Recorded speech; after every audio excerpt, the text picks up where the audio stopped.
Welcome to the Back in Charge Brief, where Kerrie and I, have regular conversations about the health, energy, and behaviours affecting leadership, people, and performance inside organisations.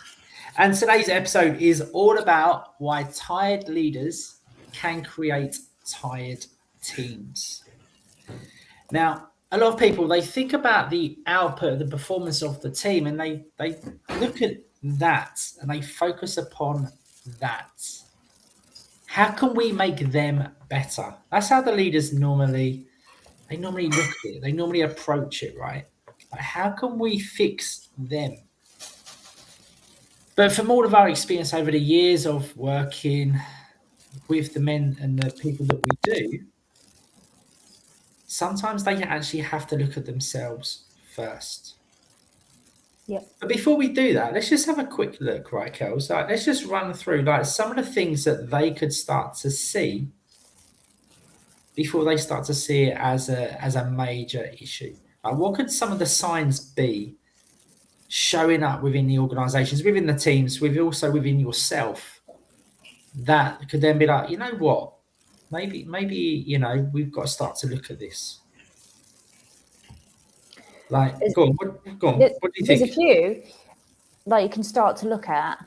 First of all, it's like if you're just finding yourself a bit more reactive around certain things that wouldn't necessarily trigger you before. Like before, you'd just be like, okay, you take a step back, you like digest it, breathe, and now you're just becoming that bit more reactive, a bit more off the cuff. Triggered. Yeah, right.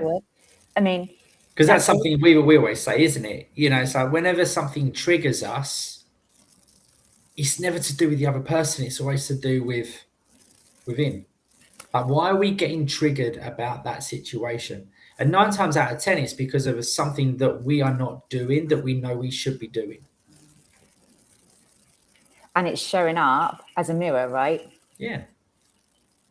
So that would be the first thing to look at.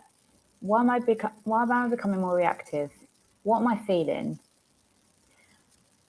So that'd be the first one I'd definitely look at. Maybe you're just more. Do you know something I would think as well? Yeah, like, you know, like if their behaviours are changing, you know, if they're finding that, yes, they're still performing, right? They're still getting the stuff done. But decisions are taking longer, maybe. But the decisions are taking longer. But also the energy expended to do that, or make the decision, is far greater. Yeah. So like it could be taking up a lot more headspace, a lot more thought to get to this one decision that before you could just make it and move on. There's a delay in the decision, and then that can lead into, and then it can all circle around, can't it? Because then you could be delayed in your decision because your energy is lower. And then that can build to frustration, which can then lead to reaction towards the team. So all these things are all connected, right? That's it, right? Now, if we now look at the team, what could be happening there? Now, one thing that I've seen is that their decision-making is slower. They're a little bit more tepid with making those decisions. Apprehensive, right?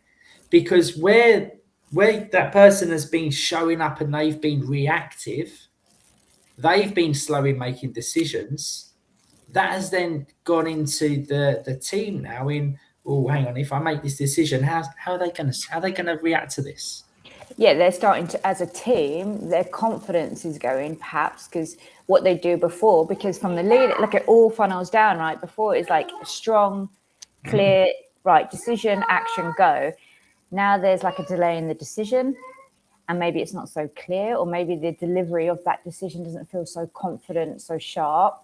So there's just, like you say, like anticipation, like nervousness, and the team are like, should we do it? Should we not do it? And then they do it, and they just like, yeah, it's all becomes that wet. Energy.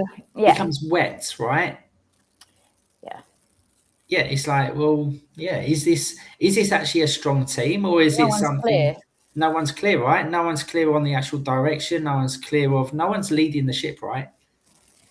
So Because even though like you have the main person that's driving the team forwards, that's driving the business forwards, each person has to take their own personal responsibility. But if that person taking their own personal responsibility within the team doesn't have the confidence of their own leader because they're becoming more reactive, they're making slower decisions, well then how then can you have someone inside it moving fast forward with decisions and everything else and energy if it's not coming from the top?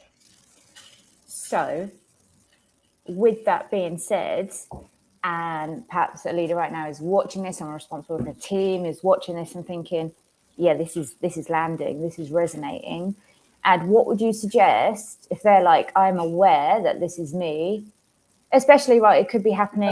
I think before we get to that point, because that is a point we've got to get to, right? We've got to get to, right, we've got the awareness, okay, we've got the awareness that something's there, but then it's like that. But then also we've got to become aware of actually, well, what is the actual impact that it can actually have on not only the person, but also the organization and the business if nothing is addressed.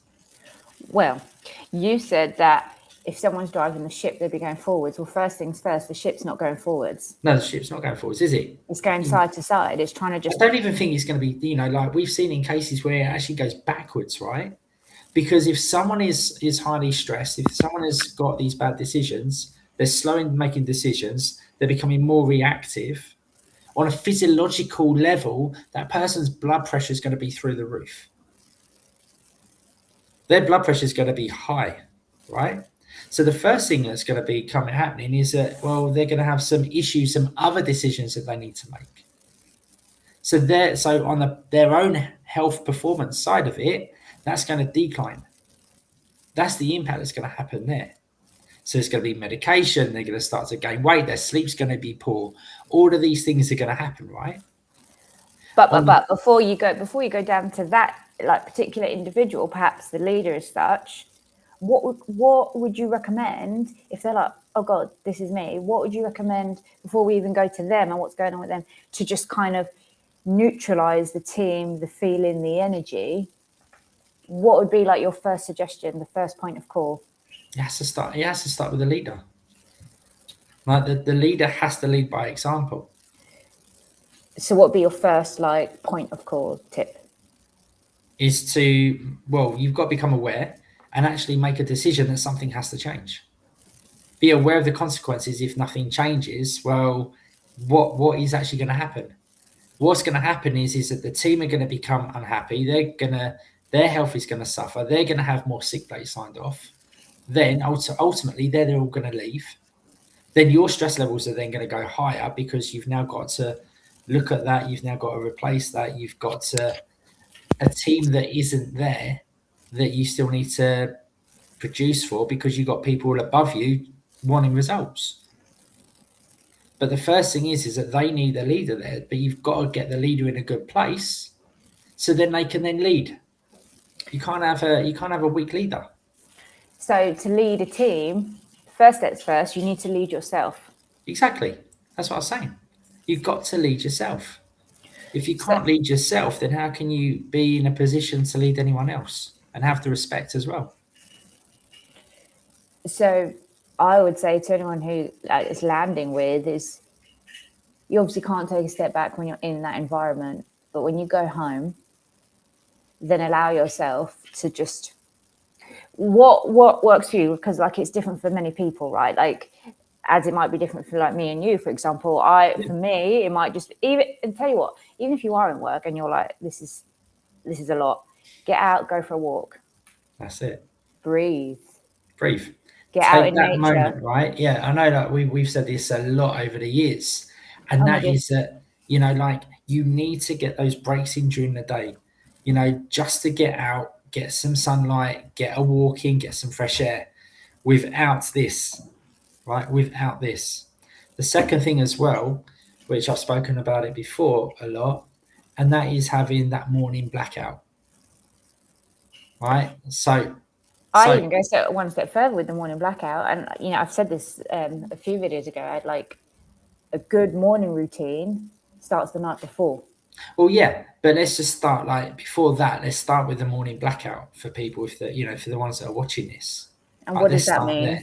So the morning blackout means most people they get woken up by the alarm clock which is set on their phone, Which right? then leads to Which then leads to them turning the signals on. It then comes off airplane mode or night mode or do not disturb or things like that, and then you're then emails. flooded with emails. You're flooded with notifications. You've probably got the news apps on your phone and all these things, right? All these things start flooding you, and you're already waking up in the morning and your cortisol levels are already high because you've just woken up. Then you then get those emails and all of these notifications coming in, which then spikes it up even more. So now you're reacting you're coming from a reactive state, whereas you haven't even given yourself any time. You're giving everything else, all of your energy, as soon as you wake up, your energy, your focus to something else, to someone else. So what you want to aim for is between 1 hour to 90 minutes without any notifications, without any messages, without any videos, without any news, just to give yourself that space. Because it doesn't need your immediate attention, because if it did, they would have called the home phone. Fact, right? You still have a home phone? No, but that's true, right? There would have been, or they would have come and knocked on your door, right? Like that is what would have happened, right? So it's like you've got to like look at it from that respect. Give yourself that time, right? That's what it is. Give yourself that time, so then you can actually then come from a place of from you instead of from someone else. Now look, we've just had a comment come in. Let me show this. Let me show this. Let me read it. All right. It's a bit of a long one. So we've got Ryan McManus. Right. Let me try and read this out. Let's see if we can get it all on it. So Ryan, thanks for watching. Ryan, tired leaders often create tired teams because of their energy, mindset, and behaviours set The tone for everyone everyone around them. When a leader is constantly exhausted, it can affect the team in several ways. Great leaders understand that looking after themselves isn't selfish, it's part of looking after their team. Very true. Okay, it is. But then if you get someone that's tired, then they can't see that because they're being reactive.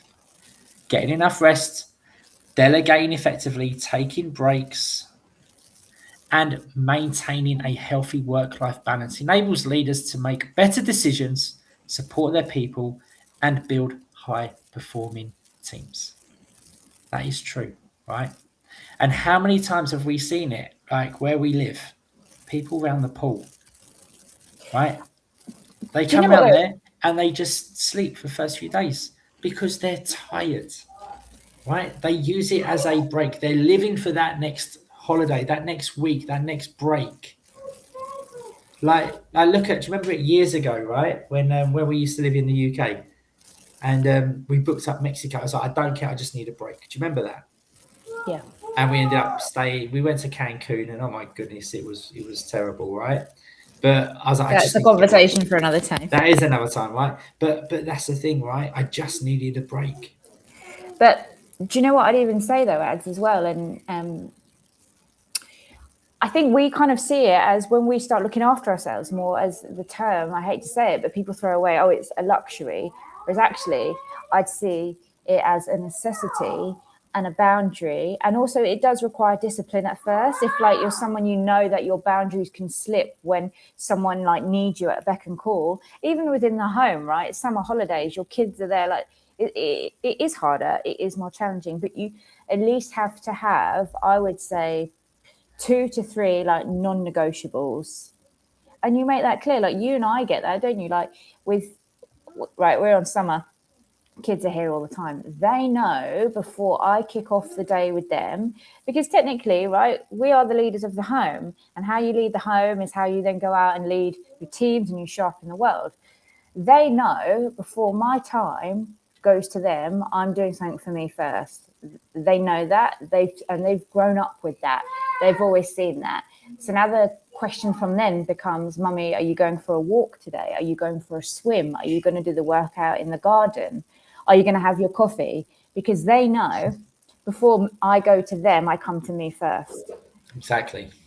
You need to do the same, and with no guilt, not feeling bad, you know, and if the kids are at home, you just have to say, Daddy's doing this first.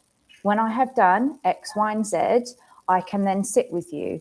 Because also, we know this, right? From leading, being clear with your instruction, it then ripples down because then they understand it. They're clear. They're like, right, I know that when like Daddy's done 20 minutes of this or done this, he can be with me. And it's the same for your team. But I wouldn't see it as a luxury. I'd see it as a boundary and a disciplined habit from yourself. Exactly. So if you want your team to perform better, it has to start with you first. It's not about leaning and just digging deep and pushing harder. That is not about pushing through, because ultimately, where does that end up?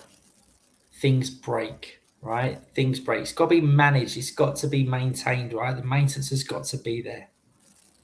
So, tired leaders creating tired teams. It has to start to improve it. It has to start with the leader. Mm-hmm. So I think it's a good point to finish it. Good point to finish it. We could be here all day talking about it, but I think this is the good section for us to finish on. Okay. So again, please, things have evolved.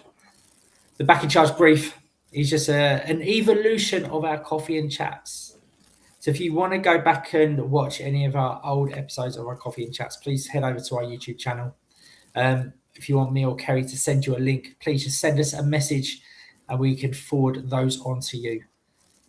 But please enjoy these, share them, like Ryan did as well, comment as well. All right, share your insights and also share this video with someone that could benefit from it, whether it is your team or whether it is your line manager. Share it with them and we can all improve together.